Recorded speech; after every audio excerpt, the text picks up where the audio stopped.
This is the system that I put in to help it to do the ebb and flow. It's a Bell Siphon.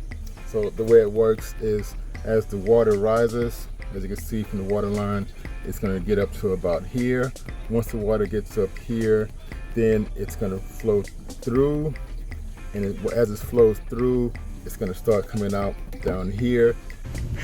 Hey, I actually said it backwards. It's going to be going from the large pipe into the smaller. That's how it's going to go from the grow bed into the tank.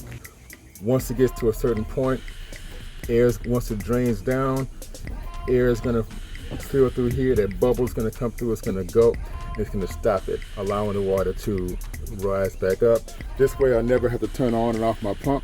I just let it just run, and it's never going to, the plants that are in the top aren't going to constantly be sitting in water, and the fish will get a fresh dose of oxygen when everything flows through the system. It works out pretty cool. It took me a while to get the timing down because you had to come in at a certain speed, had to leave at a certain speed.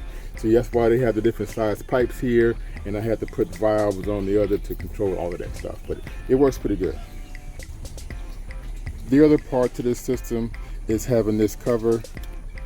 Just put that over the top here. Put the top on.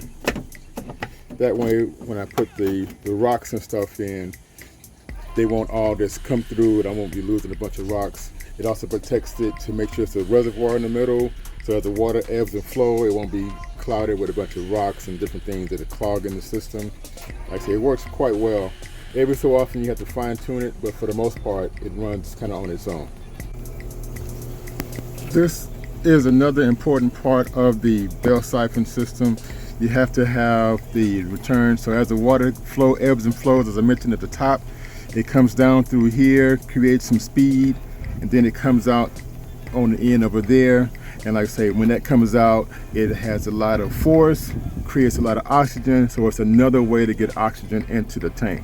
Works out quite fine. Like I say, every so often you might have to fine tune it a little bit. It may clog up, or it may go too slow or too fast, but that's why when you're putting the system together, you have to make sure that you have different nozzles on here so that you can control the speed that the water goes in and out.